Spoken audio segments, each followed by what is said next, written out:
Hello, everybody, and welcome back to another great episode that we're going to have with Mr. Simon Osamoh. This is part 2 of our talk with Simon, and in this episode, we'll talk about some of the greatest investigations he's had and why he made the switch from being an investigator to an entrepreneur.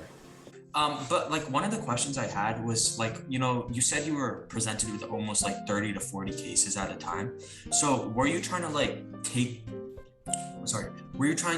take as the most time that you could for each case, be really detail oriented to make sure that you got to the correct solution almost? Or were you trying to go through them really fast to get as much done as quickly as possible? No, and so here is a very challenging very challenging place that the occupation can put you into.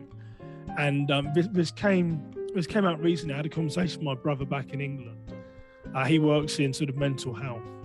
And one of the things that you quickly learn, and again, this is why sometimes you have to be careful what stories you share with people outside of your world, because you can deal with the pressure, you can deal with the debt responsibility that comes with it, because you can't save everyone. So the reason why you can see so much human brokenness and it doesn't affect you as much is that you can't save everyone. You've got to focus on the ones that you can save. Because otherwise, the hurt and the pain that you see in the world will drive you crazy. So being very transparent and honest, what you had to do was prioritize those cases that you believe that you can solve. So there were some cases where the victim didn't get the same level of depth of investigation, because you've got to focus on those ones that you can save to remove those bad people from harm. So yeah, of the 30 cases that I'd have, there were always some cases that consistently being pushed to the bottom because it was financial crime, white collar crime, and I've got a serious assault against someone. I've got a sexual crime against someone, I've got a homicide, or I've got some a drug deal or something like that. Those ones go towards the top.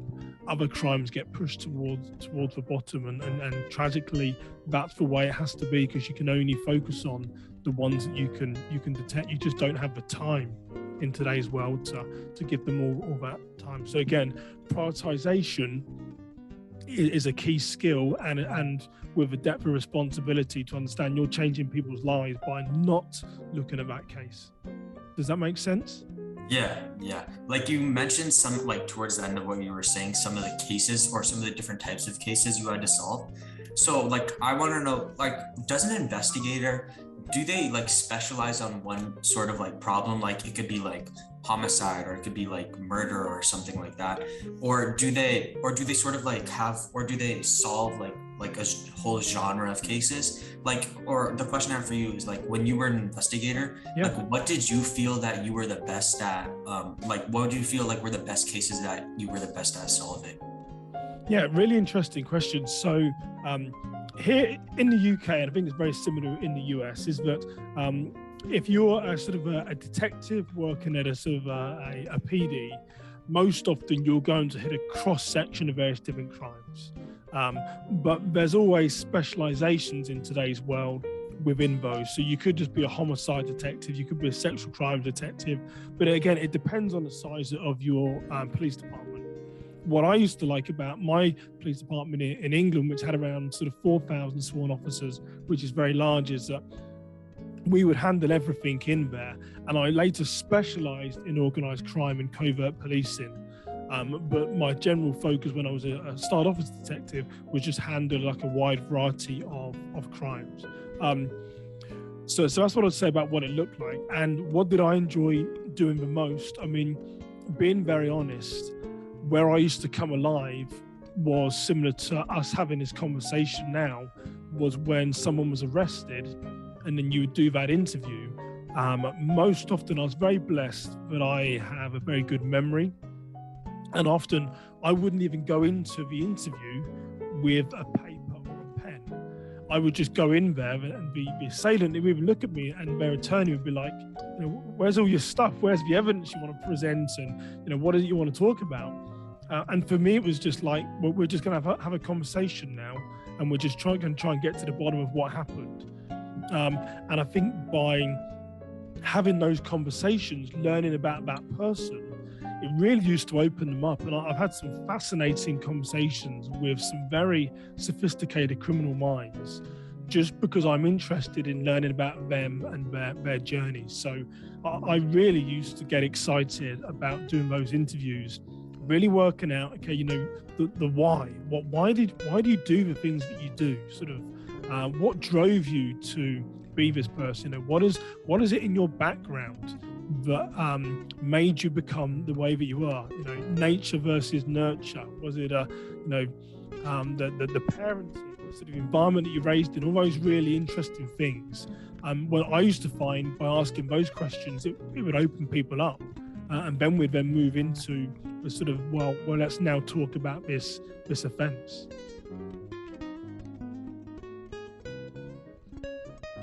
Yeah, like that's really great to hear how like some traits that people have, they can really help them like excel in their job. Because I feel like, you know, if you're an investigator and you come in to talk to like a suspect, and like you sort of like you're dressed normally, almost, you don't have like a massive stack of papers, they're not going to feel intimidated, and they'll actually like be able to like open up to you, and hopefully tell you the truth. So and this kind of like, and like the reason you like talking like to these people, it sort of relates to how like why you became a police officer, because you honestly thought that you could relate to the people that you were talking to. So I want to know if that was still similar when you were an investigator. Like, did you feel that you could still relate somewhat to the people that like you were interviewing? Yeah, and you know, here's the reason why. I'll tell you one of the things that I discovered. And again, you know, I have the wisdom of age, but the reason why it's really important to find that purpose and things that you're passionate about, and be vulnerable with people is that, you know, so I mentioned that my parents separated before I was born, and in my teenage years, I used to be quite angered at my father, and I used to sort of, you know, it caused a lot of hurt and pain, but I didn't have a father figure in my life. But here's what I then learned in later years. A friend actually said this to me recently. He said, "You seem to be in a good place with your dad, but you've sort of forgiven him." And I said, "Well, yeah, here's one thing that I came to." I said to my friend, "I don't know what my granddad was like towards my dad." I said, "You know, maybe it's not my dad's problem. Maybe it's my granddad's problem, and he's repeating the behaviors. So it's really hard to solely judge my dad without knowing what his upbringing was like when he was a child, and what made him the person that he is today." So it gave me a lot of comfort there. So when I relate that to being an investigator and talking to these people, you know, you can judge them. Yes, some people do some very heinous crimes against society, but you don't fully know, you don't always understand or appreciate or get to the story of, well, what did they go through that might have made them the person that they are? And I think if you can get to that point, not justifying what they've done as being wrong, but if you can open your mind to perhaps maybe there's a bigger picture here. Maybe this person committed this crime because of an environmental behavior, because of a family behavior, because of a mental illness behavior, you know, that's untreated, whatever it is. That really becomes very freeing, and you can see different things then, for sure. Definitely, yeah, and that's actually like a lot of the discussion that's going around in school as well, because I think in school, in AP US History, which Nathan and I took last year and Rishi is taking this year, we read a book called like Reading with Patrick, and essentially what happened is this guy named Patrick, he like grows up in a low-income neighborhood, so he ends up shooting somebody, I think, but Stabs them. Yeah, he ends up stabbing somebody, but I think what our teacher was kind of talking about was the reason that he stabbed him was not necessarily because of his like immoral behavior. It was kind of like the environment that he grew up in, like not being able to get a proper education, etc. And those factors kind of accumulated and led to him stabbing him. But yeah, we kind of wanted to shift the conversation actually a little bit to more of the business side, because obviously you yourself are an entrepreneur, and you have a security consulting firm. So if you could talk a little bit about how you came up with the idea to create that, what exactly you do and kind of the process by which you went around creating that firm and how it's doing, etc. That'd be awesome. Yeah, so I actually have two organizations. I think one thing I would say is that I've always been a bit entrepreneurial. I mean, obviously I mentioned that, from 19, I bought my first house, and by 25, I think I had 5 or 6 different houses, which I was renting out. So I've always had a bit of an entrepreneurial bug, if you like. But I have a company called Kingswood Security Consulting, which provides risk management solutions for sort of non-profits and organizations on how to stay safe. And then I have a second organization called Worship Security Academy, which focuses on training for church staff and volunteers. It's where one of my passions is within my faith. And I think the reason why I think that I was able to create those two entities is here's some advice that I would give you about the corporate world and just business in general. Is that a lot of police officers will often say, well, I don't know if I have any transferable skills. I don't know if I can survive in the corporate America, or I don't know what to do. And here's what I would say, that most often in life, particularly in work, your success is determined by how many problems that you can solve for people. So people generally buy to solve pain. They don't buy for pleasure. And because my background is sort of making difficult decisions, being very analytical, being very methodical, being very forward thinking, looking outside the box, it makes me, outside of being a servant leader, it makes me really, my second strength is a problem solver. And how many problems you solve for people is generally how you get rewarded. So I think that's how I managed to transition very easily from being in sort of corporate America, from being either in corporate America or working in the police, to then being entrepreneurial, because what I do for people is I problem solve. They have a problem as to how do we keep our staff safe. I go in, I identify what the gaps are, I give them solutions. For those solutions, they reward me, or I offer them ways to sort of mitigate that risk. So yeah, I think that's sort of the transition in from law enforcement into the corporate America. And yeah, a lot of it you learn. I think you're also a life learner, learning how to create an LLC company, learning the rules and regulations. Again, you're seeing the theme here. You've got to learn, you've got to research. Research was the key part as to what I did as being a detective. If there's a problem, I used to have to try and find those solutions. So the transition was very simple. And if you're a lifelong learner and you're willing to put the work in to solve those problems, the transition sort of was very easy. Does that help? Yeah, definitely, because the main thing I was kind of asking there was, how'd you go from being in the police and doing these other things to, starting your own business, right? Those are obviously very different things. And you talked about the importance of being a lifelong learner.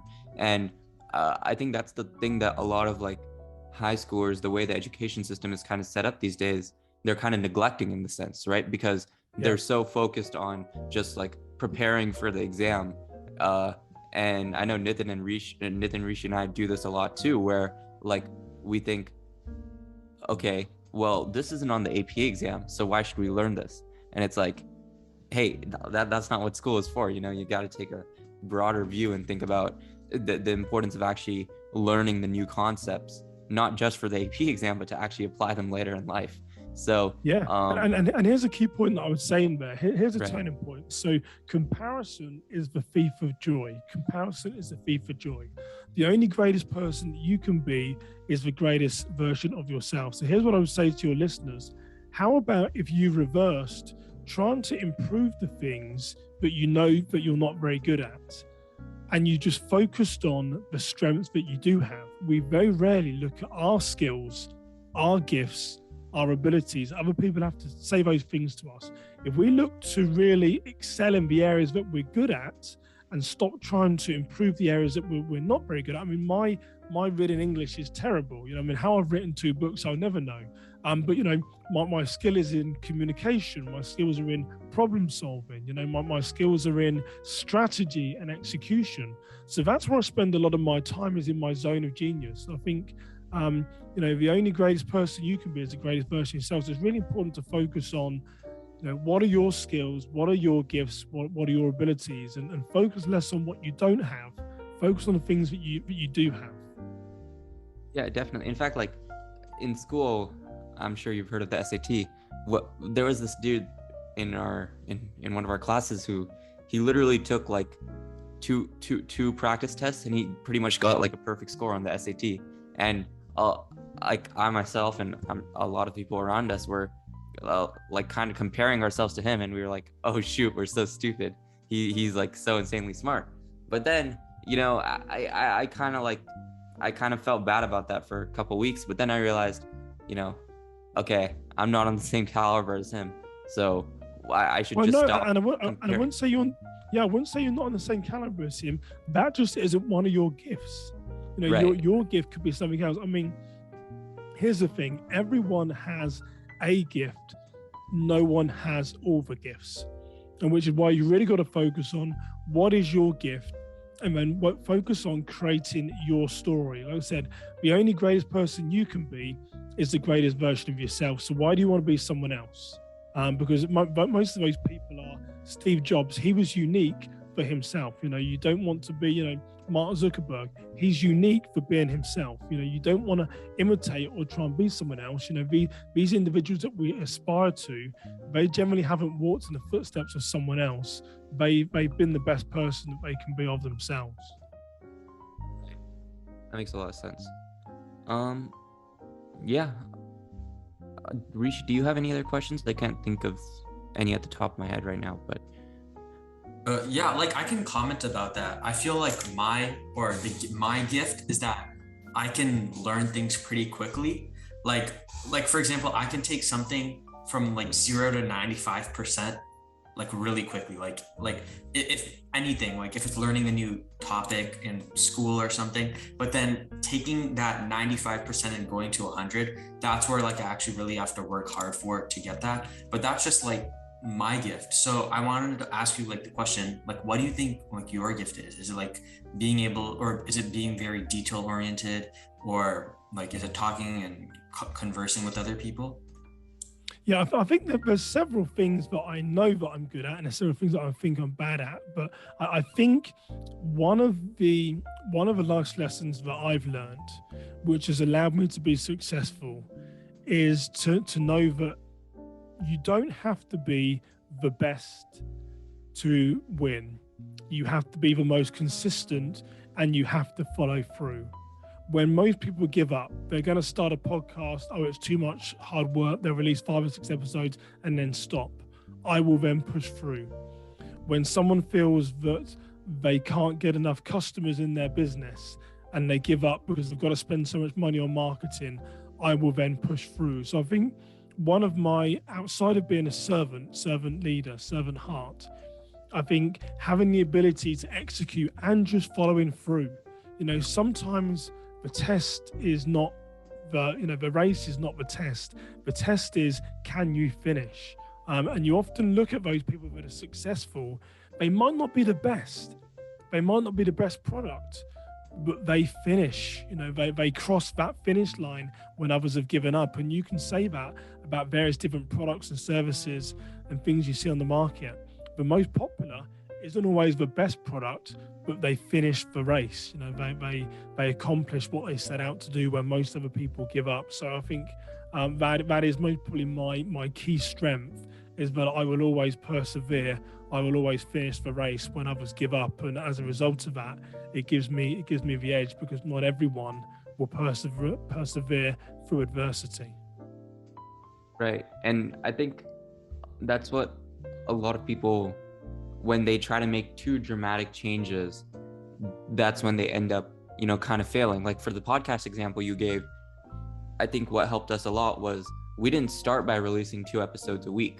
We started by releasing 1 episode a week. And once we got comfortable with that, and we're able to consistently get guests on, actually start getting ahead, like planning out the next few months of guests, then we started to, decide, hey, in the new year, we can start releasing 2 times a week. And since we were already acclimated to releasing 1 time a week, it was much easier for us to release 2 times a week. And the same is true, when a lot of people think, oh, I'm going to lose weight. Like they'll go on a crash diet and then they'll immediately come off within the next 1 or 2 weeks. But if they instead think, okay, what if I make, more gradual changes? Maybe I'll switch out my breakfast. I'll make that a little bit healthier. Then I'll keep that consistent for a couple weeks. Then I'll tackle my lunch and my dinner, etc. And that kind of gradual approach, it ends up increasing the consistency that you talked about, which is very, very important in success, as you mentioned. So yeah, that's pretty much it for the podcast. It was a super interesting podcast. You're a super unique person that we had on, because we've never talked about crime and investigation, and also kind of the stories that you mentioned, the experiences as a in the police force. Those are really, really engaging. So thank you so much for coming on, and to our listeners, be sure to stay tuned for future episodes. See you all next time.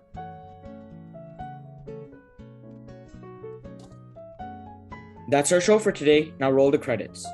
High School Not So Much a Musical is hosted by Ayush Agarwal, Nitin Jaladanki, and Rishi Sinha. Narration by Samhit Padala. Music from Louis Luang Relaxation Cafe, Tune Pocket, and Infraction.